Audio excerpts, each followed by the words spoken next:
There's no other way to do justice, and I already apologize. The heavy burden upon me of having the honor of introducing Khosa Saab has kept me up for the last 3 nights, if I may say so. So, Bismillah ar-Rahman ar-Rahim. Justice Asif Saeed Khan Khosa Saab, a native of Dera Ghazi Khan, completed his intermediate from the Government College Lahore, where he was awarded the National Talent Scholarship in 1971. He held the first position at the University of Punjab, where he did his bachelor's from. And after reading any of his judgments, it will come as no surprise to the audience that the love for reading the law, his love for reading the law was preceded by his master's in English language and English literature from the University of Punjab in 1975. He went on to the Cambridge University, where he did his law tripos, as it was then called, in 1977, and then he did his bar as well, and started his practice in Pakistan in 1979. He enrolled as a lawyer of the Supreme Court in 1985. He was elevated to the bench and appointed as a judge of the Lahore High Court in 1998, and then he was appointed as a judge of the Supreme Court in 2010. Khosa Saab was appointed as the 26th Chief Justice of Pakistan in 2019, retiring only a few days short of completing a 1-year tenure. He's remained a founding member of SARC Law. He's been visiting faculty at various prestigious universities and colleges. I believe his 5th book is in the making. Some of us are avidly waiting for its release.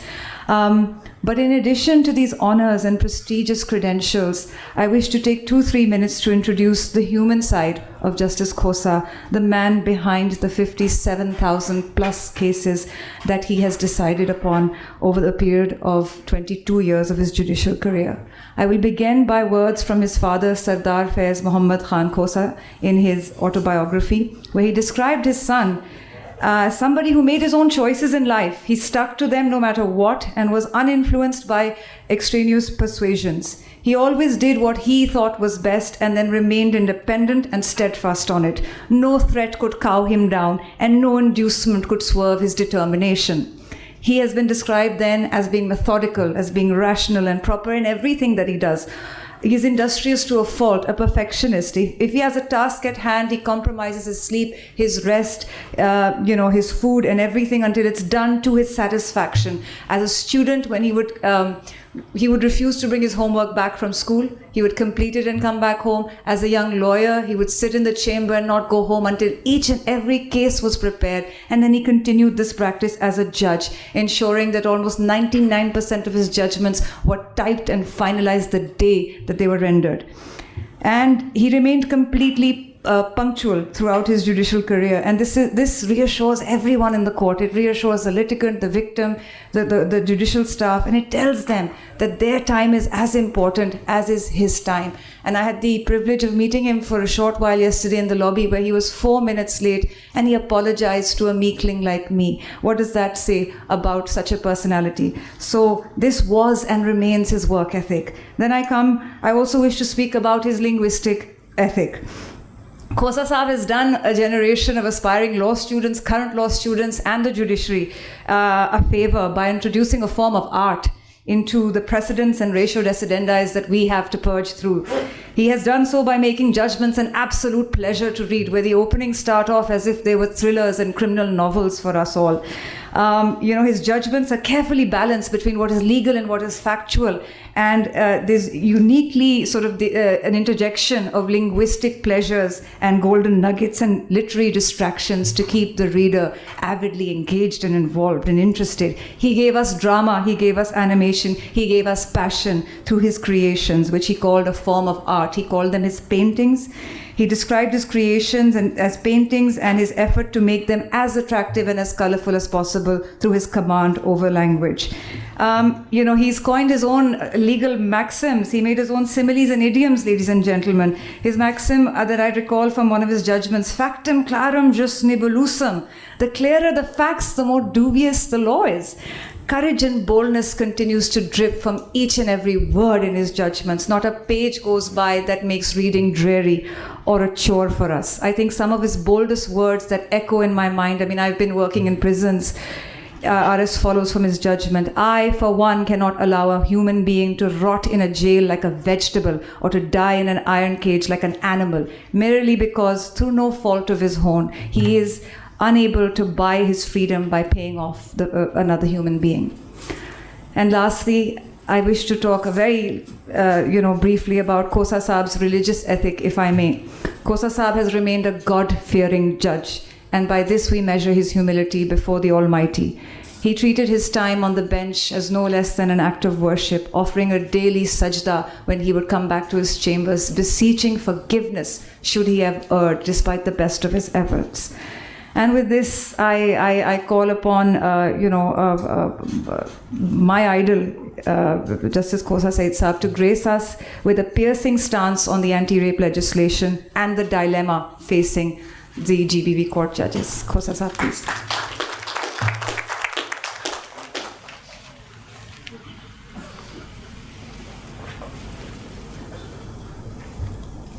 Please, the Shiru.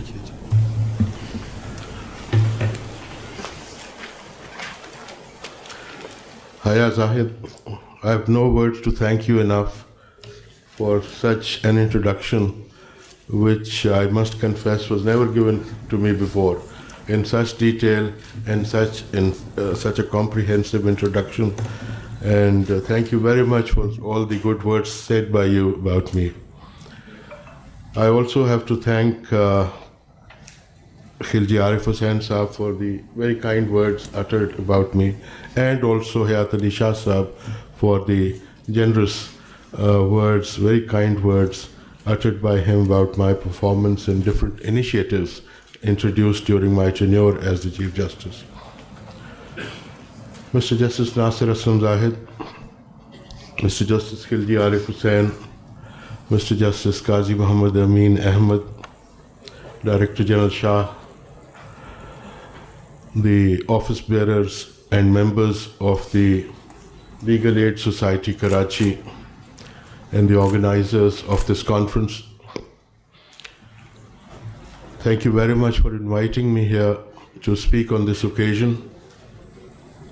And I'm very proud of the fact that under my chairmanship of the National Judicial Policy Making Committee, the gender-based violence courts were introduced. About 100 judges were trained with the help of the Asian Development Bank. I remember Valerie Khan, is she here? Valerie Khan and Iram Asan and some German judge. These three ladies were the pioneers in this regard, and they were the ones who convinced us that Pakistan should have such courts. I remember attending a conference in Moscow, which was attended by about 50 chief justices and judges from different parts of the world. And I found some European judges taking pride in the fact that they had 1 or 2 gender-based violence courts in their country. And I kept quiet, and then I disclosed that we have just launched 100 courts, a gender-based violence court in Pakistan, for 1 judge for almost every district in the country. Now, this conference is about a judicial response to 2 acts of parliament which were introduced last year. One is the Anti-Rape Act 2021, and the other is Anti-Rape Investigation and Trial Act 2021. And I'm sure a lot of deliberations must have been undertaken about these issues before they were legislated. And today, subjudicial response is sought to such new pieces of legislation. I thought this conference should have been held before the laws were passed, so that whatever the judges, through their experience, feel about this new legislation, this should have been considered before the law was passed. But here we are, discussing the law after it has been passed, and I'll be highlighting different aspects of these laws which will be quite troublesome. So it may be bad news for the rapists, but it is not good news for lawyers and judges either. I'll start on a lighter note that human responses to different attitudes and conducts keep changing over time. In my lifetime, a perfectly normal English word, gay, depicting happiness and joy, assumed a sexual connotation in a negative sense, and still later, the negative air about it was cleared and the relevant conduct started gathering acceptability in many quarters. Similarly, as time progresses, the society's approach and attitude towards LGBT, lesbian, gay, bisexual, and transgender, is becoming more and more liberal and tolerant. This change in attitudes over time, I had heard a story that a very old Englishman in his 80s went to Heathrow Airport with 2 suitcases being dragged by him. He went to the immigration desk and told the officer that I want to leave England for good. The immigration officer was surprised. He said that our country is such a beautiful country. We have ruled the world. We have high moral, social, and legal standards and ethics. Why are you leaving such a paradise? The old Englishman said that when I was young, homosexuality was looked down upon and it was a crime. When I grew older, homosexuality became acceptable. And then came a time when the British Parliament passed a law that between 2 consenting adults, it's not an offense.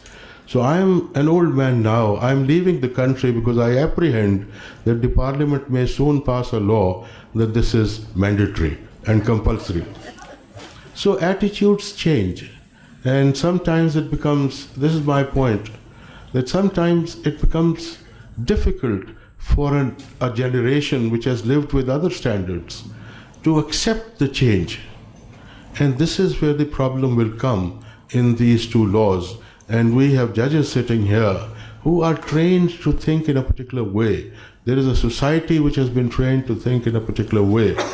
And then the changes brought about by these laws may be troublesome, at least for some time, for judges to adjust, for lawyers to adjust, and even for the society to accept. But these changes brought about through these laws, the emphasis is more and more on free will and consent. And the society is coming down hard on any conduct which is imposing or against free will or consent. This is why that even the law about rape has been gradually been made more and more stringent. This conference is about judicial response. So I'll straight away come to these laws and show how judges will look at this law. Thank God that I have retired, so I don't have to interpret this law or apply this law, because I'll highlight some portions of this law which will create problems. The first law introduced is Criminal Law Amendment Act 2021, which has 4 features. It redefines rape in Section 375 PPC. It introduces the offense of gang rape through a fresh section, which is Section 375A PPC. And another sentencing option has been provided in Section 376 PPC, which is that the man convicted for such an offense will die in jail, he'll never come out. He will be in jail for the rest of his life. And then the 4th change was that Schedule 2 to CRPC was amended so as to reflect the new sentencing edition. I'll take them up one by one very briefly. Section 375 PPC enlarges the definition of rape. I have immediately noticed while going through this new law that the original law, the previous law, had about, the definition was about It contained about 116 words, 5 clauses, and 1 explanation. The new definition, as against 116 words in the earlier definition, the new definition has 400 words, it has 4 clauses, it has 7 subclauses, and there are 4 explanations. My experience as a judge is that the bigger the net, the more chances there are for the fish to slip out. So the net has been made so big that some good lawyer and some a judge with reasonable understanding will find ways where the accused somehow will be extended benefit, and the judge and the lawyer and the litigants will be helpless. I'll give you the examples from the original law and now the amended law. The original law said a man is said to commit rape who has sexual intercourse with a woman against her will or consent. Simple. Man, woman, sexual intercourse against consent. And this is not difficult to understand, this is not difficult to apply. But this definition has been changed. Man and woman are now changed to male, female, and transgender. The words sexual intercourse in the original law were interpreted by the courts in the country to be vaginal penetration. And in one of my judgments, as Haya was pointing out that I liked playing with words, in one of my judgments I said only penile penetration attracted the penal offense. So that was simple. Now the new definition says the words sexual intercourse have been eliminated, done away with, they're not there. Then 4 different categories, whatever was called sexual intercourse, now we have 4 clauses. Number 1, penetration of penis into vagina, mouth, urethra, or anus. Now, I was I was trying to find out what is urethra, and I found out that in a female body, nobody can reach urethra unless you pass through the vagina. So vaginal entrance is prior to entry into urethra. So it was absolutely redundant. It was no use. But that word is there. So first is penetration of penis into vagina, mouth, urethra, or anus. Number 2, insertion of any other part of body or object into vagina, urethra, or anus. Insertion of any other part of body or object. Now, lawyers will have a field day. What does this mean? Any other part of the body. There'll be a lot of debate over this. The third is even more confusing.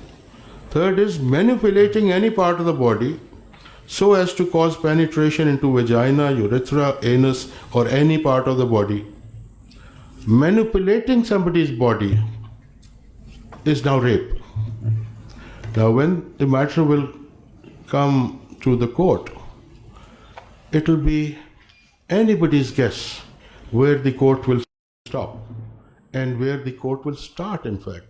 Manipulating any part of the body so as to cause penetration.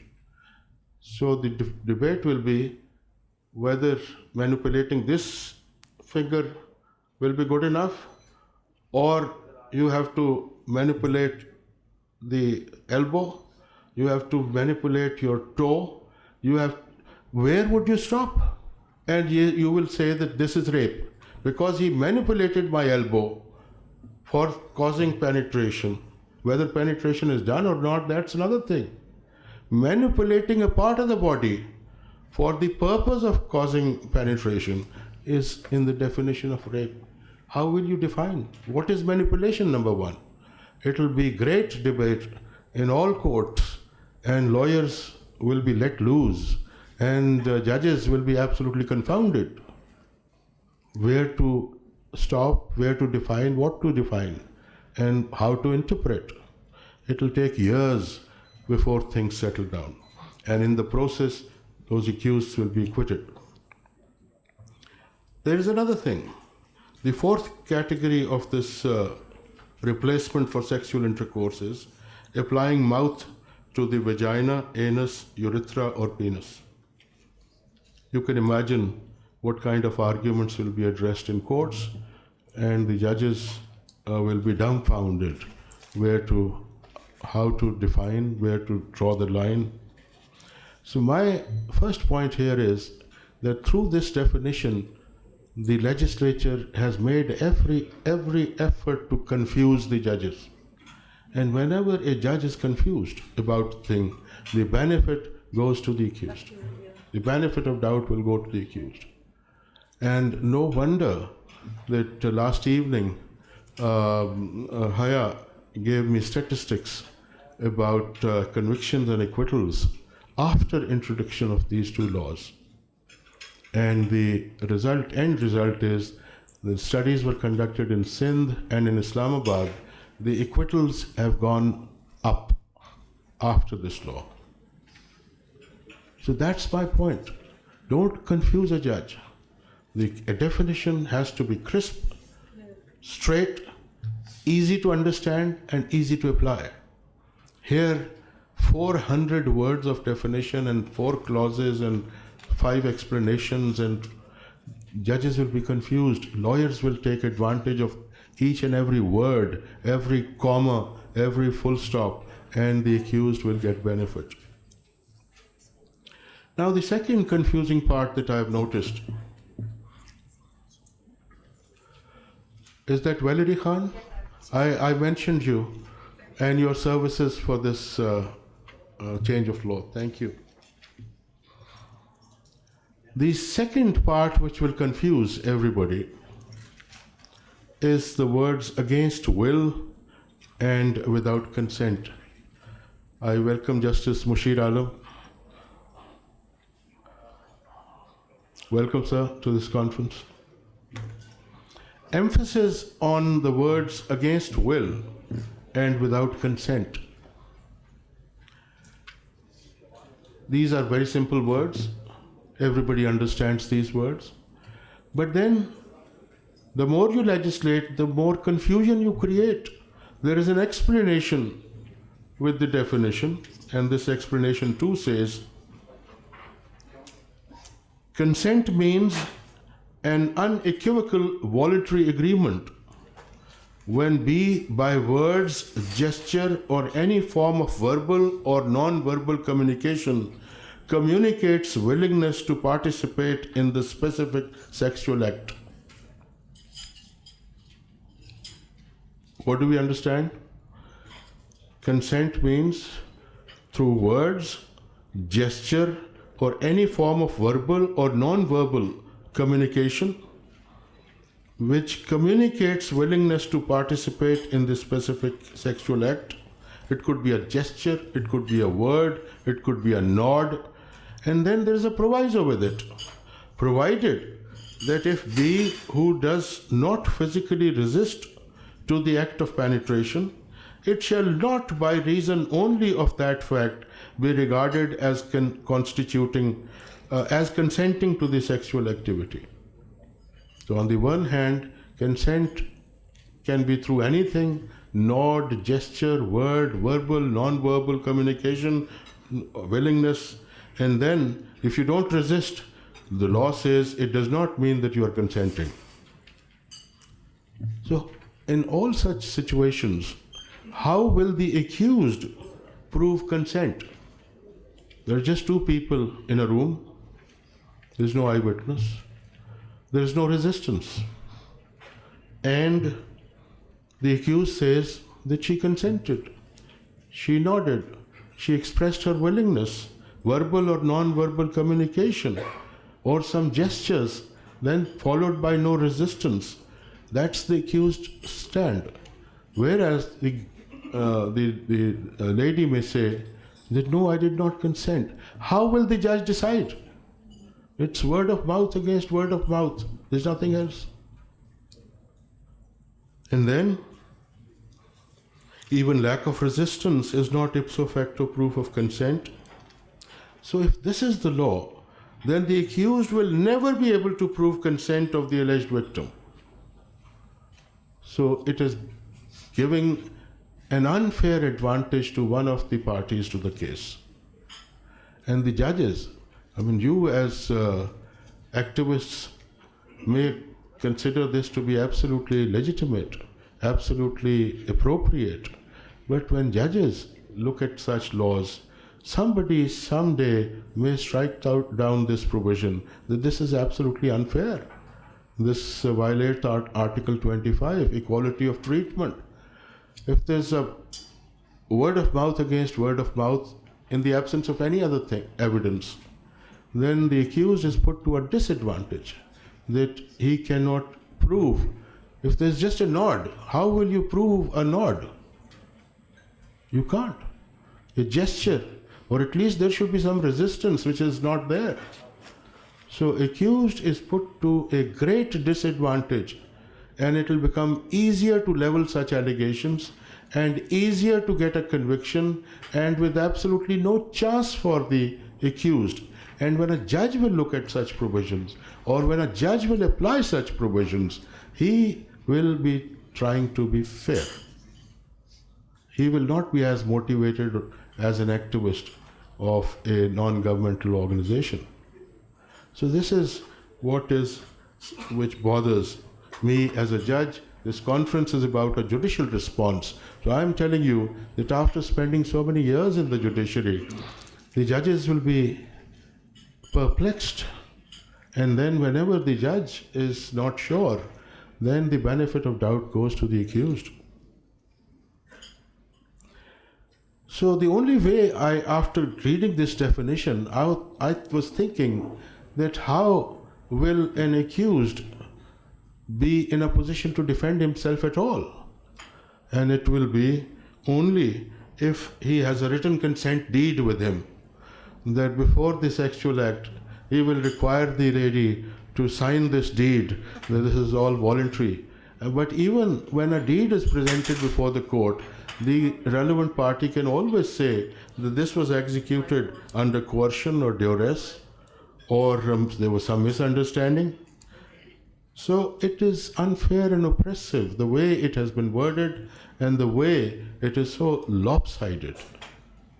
The judicial response would be that it should be fair to both the parties, and all the parties must have a fair chance before a court of law, and that is due process.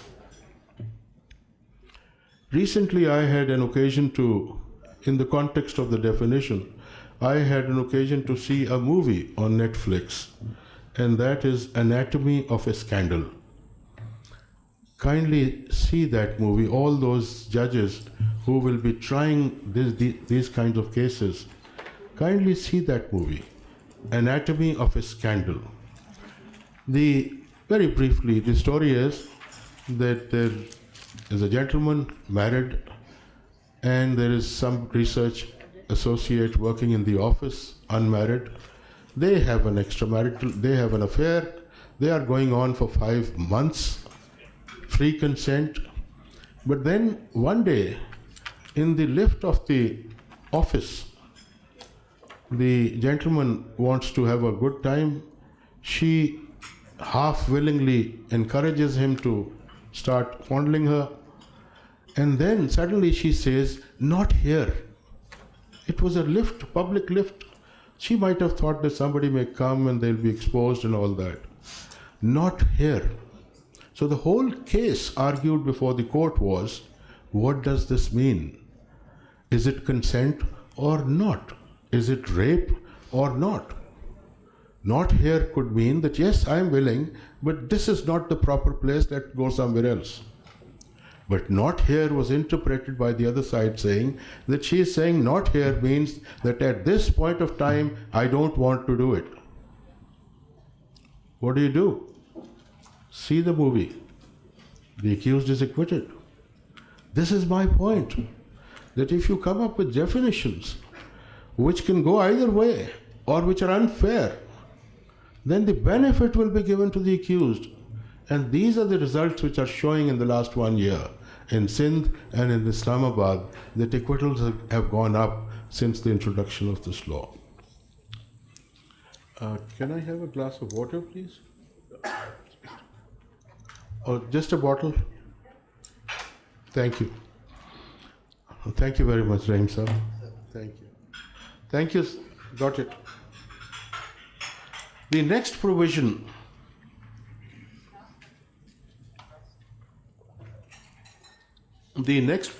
is section 375A. Thank you.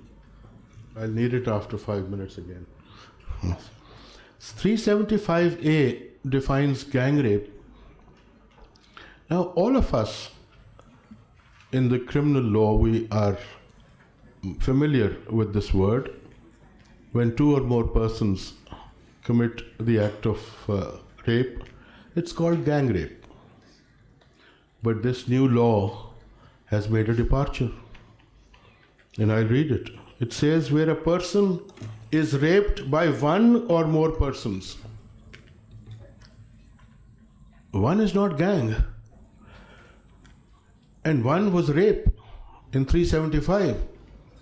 Now 375 again says, 375A says, where a person is raped by one or more persons constituting a group or acting in furtherance of a common intention, each of those persons shall be guilty of the offense of gang rape. Now, even rape by one person can be gang rape. The others haven't even touched the lady, but they are guilty of gang rape. That still, the judges could have handled it. That the others were accomplices, the others were co-conspirators, the others were abettors, so they are in it together and I can punish them. But the problem is that the extreme sentence has been provided. The sentence is death or imprisonment for the remainder period of natural life, or imprisonment for life and fine. So, a person who hasn't even touched the lady, you will have to send that person to jail, either to be hanged or to die in jail.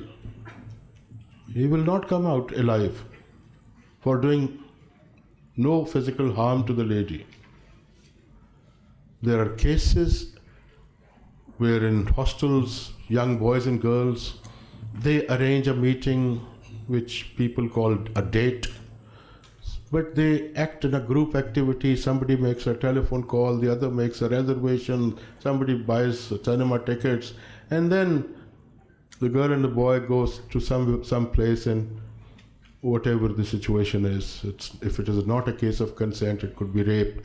But gang rape, even the person who had made the telephone call arranging a meeting without knowing that ultimately this young girl will be raped, even he will die in jail, shall not come out. A new sentence has been added, that death or imprisonment for the remainder period of natural life. Now, as a judge, I'll share with you my experience that judges in such cases are extremely reluctant to give a harsh sentence to somebody who hasn't even touched the victim. Somebody is alleged to be just standing outside, guarding the place or watching that nobody intrudes, nobody sees. My experience is that in all such cases, the judges have to weigh the conduct alleged and the sentence to be passed. If the law leaves no room for any leniency for a person who hasn't even touched the victim, the judges will be inclined to give him benefit of doubt and find some way to acquit him. This is my experience.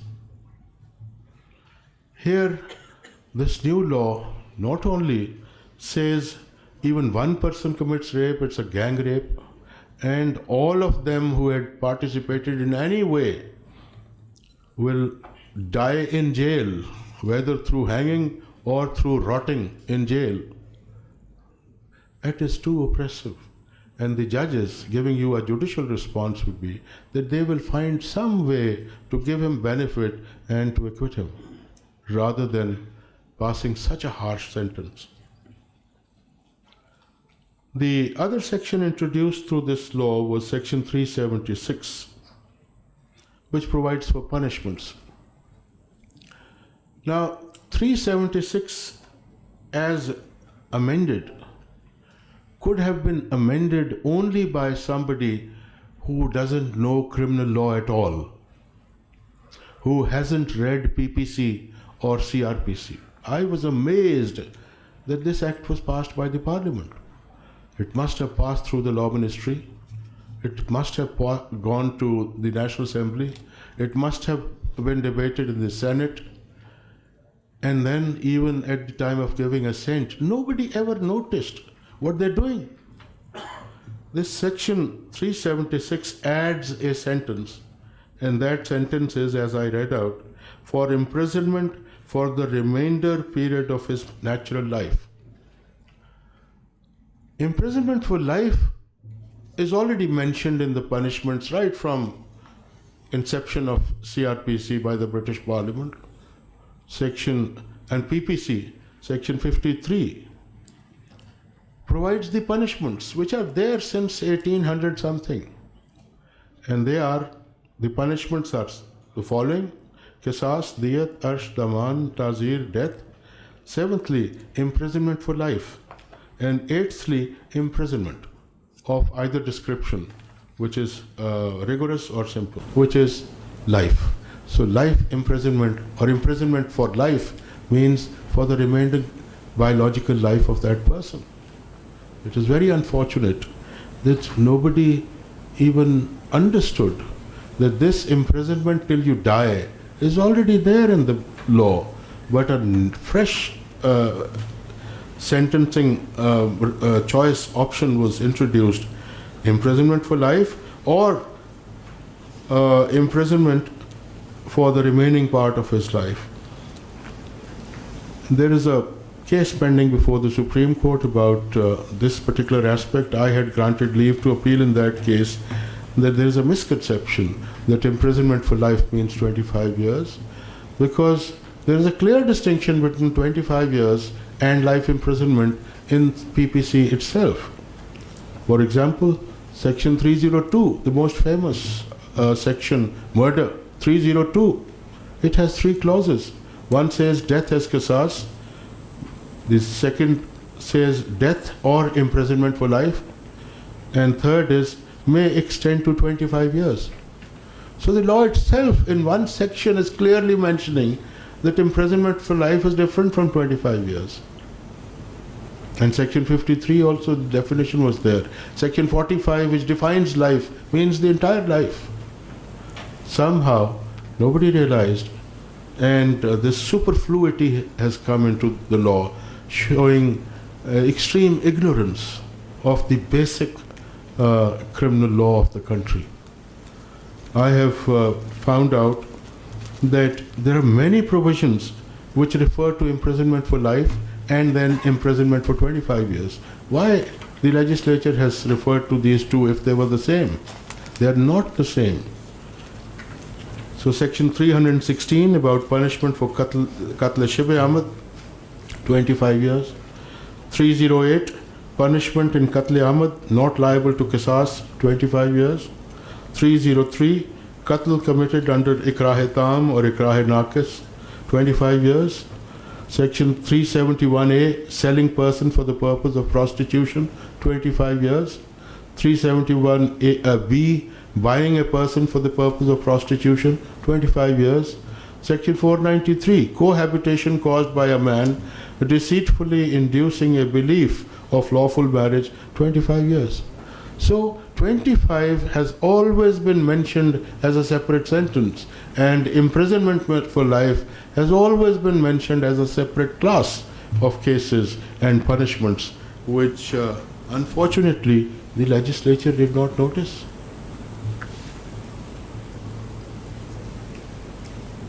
So whenever the legislature shall commit such blunders, and that's why I said this conference should have been held before the law was promulgated or enacted, so that people could point out. But unfortunately, we never even heard of this law till this conference. At least I had not heard of this new Anti-Rape Act to 2021. I had retired in 2020, but I should have heard about it. Nobody knows. And now the judges will be asked to decide cases according to this, without any discussion, without any training, without any understanding, or without removing the confusions that are creeping in. So this additional sentence is a superfluity, and I've already said many a time that whenever there will be some confusion, the benefit will go to the accused. Now I come to the second law, which was passed. Sorry, Khalji Sahab, do I have some time? He says that I can take the whole day. So I'll accept the invitation. The second law is Anti-Rape Investigation and Trial Act. I have noticed that this law was not given immediate enforcement. It was passed by the Parliament, but Section 1, subsection 3 says that it will come into force when the federal government notifies this to come in. I asked somebody yesterday whether it has been notified and it is in force today or not. I was told that yes, it is. But this morning I asked another person whether it is in force today or not. The other person said that it has not so far been enforced. So I don't know. Do you know? The judges who will be deciding these cases, you don't know whether this law is in force or not. So what's happening? So let's presume that this is in force. So I'll show how this is bad news for lawyers and judges. And this is bad news for the victims also. Why? This law says that some special measures will be put in place before this law is actually acted upon or practiced. What are those special measures? Special courts to be established under Section 3. Sections 4 and 5, anti-rape crisis cells throughout the country. They are to be established and maintained. Section 7, Prosecutor General and special prosecutors are to be appointed, not appointed. Victim and witness protection measures to be taken, not generally taken so far. Investigation is to be conducted by special units in every district. I have not heard of any special unit so far. This law, if it is in force, then where are the investigating officers who are under the law to investigate? No. Then independent support advisors for the victims are to be set up or put in place, not to my knowledge. Special committee is to be constituted for provision of funds, setting standards, key performance indicators, and conduct performance measurements. No special committee in sight. Panel of advocates for the defense may be there, I don't know. Rules to be framed by the federal government, not yet framed. Funds to be established by the Prime Minister. The Prime Minister has no provision for providing funds. It is through either the budget or the Finance Ministry. But the law says Prime Minister shall provide the funds. I don't know from where. Then register of sex offenders to be maintained by NADRA, not in place. Public reporting mechanism. This is interesting. Rules to be framed for establishing mechanism for receiving information from the public about suspicious persons. I don't know how many of you can be suspicious persons. I can be a suspicious person. Anybody can report to the police that he is a suspicious person. He might commit rape. He might commit rape. He is a suspicious person. I remember somebody said that there was a case in Khyber Pakhtunkhwa province. Sorry, it could be imaginary, but it's so very interesting. The case was that the police had recovered some instruments and utensils from some place which were alleged to be utensils and instruments for making alcohol or liquor. The lawyer was arguing before the court that, sir, these are empty vessels which were found. These instruments were just lying there. What is the proof that he is making alcohol or liquor? The judge said, but these instruments are used for making alcohol. So he must be making alcohol, so I convict him. The lawyer was very depressed. And then before leaving, he bowed before the judge and said, sir, you have convicted him for having instruments for making liquor. Please also convict him for raping a lady, because he also carries instruments for that also. And now this has been legislated. For God's sake, nobody advised anybody in this matter that you can be somebody can report you as a suspicious person, and then you'll be in trouble because you'll be dealing with police, and you know what troubles can come your way. Strange law. Then this law goes on that the preventive action shall be taken by the police. Section 21. Upon information of commission of offence, police can take preventive action upon information of commission of offence or threat of commission of offence. Now, if you have somebody you don't like, you just report that he is about to commit this offence. Go and catch him. Where are your liberties gone? Somebody will come and just nab you. And then you'll be seeking and applying for bail just because there's threatened a rape. Threat could be possible anywhere, anytime, and this power is capable of being misused. So when the judges will look at such provisions, they will have other ideas.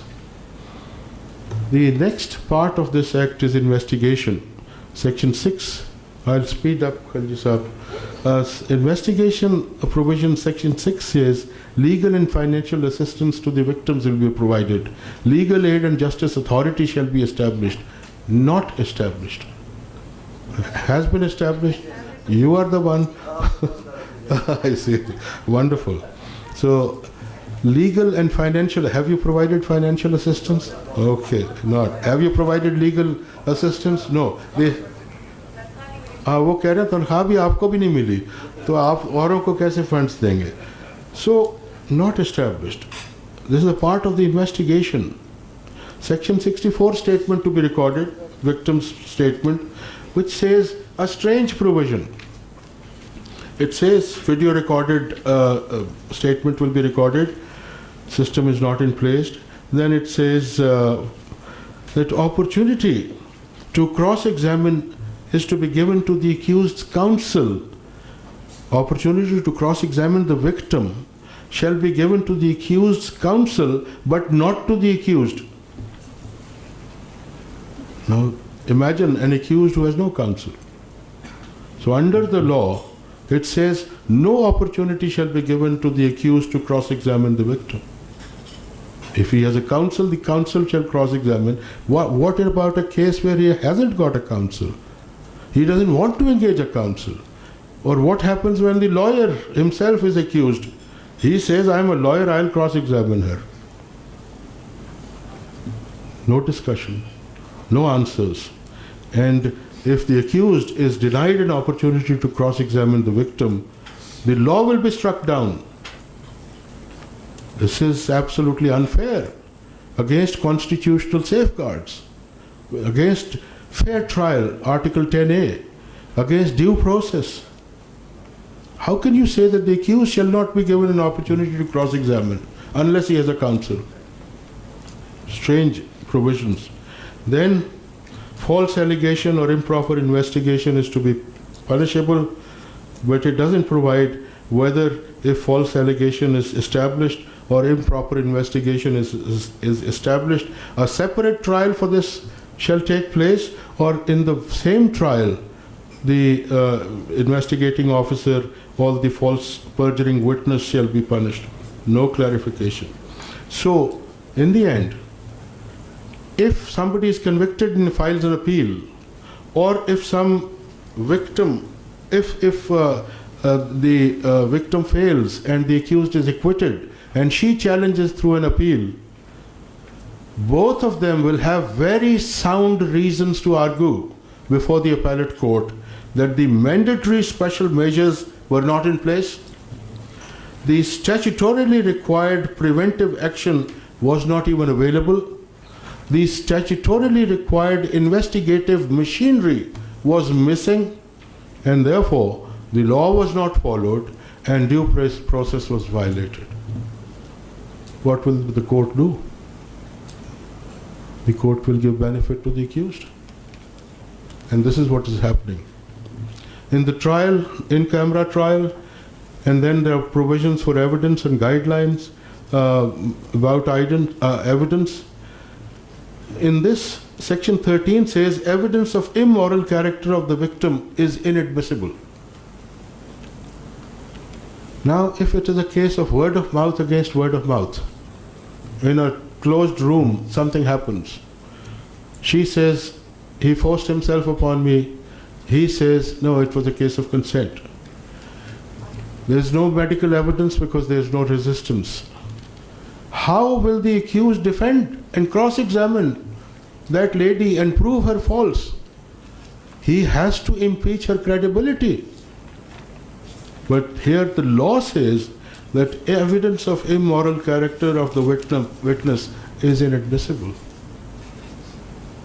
So how will the accused defend himself? I don't know. This law has no answers, and the judges will be confused. Section 16 says there's a coordinate offense which is committed with rape. There is a contradiction between section 16.3 and section 16.4 about trial of the coordinate offense, whether the same court shall try both the offenses or separate courts shall try. There's a complete contradiction in section 17. Then section 17 says compensation, and no measure or yardstick has been provided for compensation. Now the last aspect is the appeal to the High Court. Section 18.4 says appeal to be decided preferably within 6 months of its institution. There are laws which say that appeal shall be decided within 10 days or 1 month. They are not being followed. 6 months never will be followed. You have a pendency of lakhs of cases. So this is neither here nor there, and the word is preferably within 6 months. The judge will say, I can try, but I'm not bound. But then a very alarming provision follows. Section 18.6 about appeals. Pending appeal, the High Court shall not release a person convicted by the trial court. Full stop. So it does not take care of cases of no evidence. There is no provision for bail, that means. So what about a case of no evidence? I can convince, as a lawyer, I can convince the High Court that just look at the record. There is no positive evidence at all. But the court cannot release me pending hearing of the appeal. If in cases of inordinate delay, the law says 6 months, what about cases which are there for 4 years in the High Court, and High Court doesn't find time to decide that case, but still, no bail, cannot release, the High Court shall not release. Or what about grave hardship or medical conditions? There is absolutely no scope left in this law for release of a person on bail on a very valid basis. In similar cases, NAB law also said no bail, but in Asfandyar Wali case, PLD 2001, Supreme Court 607, the Supreme Court said that if the law does not provide, then under the constitutional provision 199, through writ jurisdiction, you can apply for bail. Because there cannot be a situation where the door is completely shut, even for the most genuine of cases. Then very recently, in 2019, in Talat Ishaq case, it's my judgment, and NAB said trial within 30 days and no bail. But trials take years and years, and there's no provision, and then we recommended to the federal government that a provision should be made for bail, and I hear that some provision has been made now. So this particular law, anti-rape, says no bail at all. Why? You may say generally no bail, but in specific cases where the High Court feels satisfied. So these are different aspects which I thought I must highlight, and in the end, I just allow me to read a few lines. I'm sure that a lot of good will come out of these new laws, but on a lighter note, and with no offense intended, some disservice to women also appears to have been caused. Amorous liaison between genders is natural and instinctive, but these new laws are likely to scare men away, and even the most willing and consenting parties may shy away from taking the next step. I can imagine that if these laws were in place at the relevant time, even Adam would have thought 100 times before approaching Eve, and possibly we might not even have come into this world if Adam had sought proper legal advice. My advice to all Casanovas today is that they should keep a draft consent deed in their pockets all the time, so as to ward off any future criminal prosecution at the instance of their partners who, for many conceivable reasons, may have a change of heart or mind retrospectively. Thank you very much.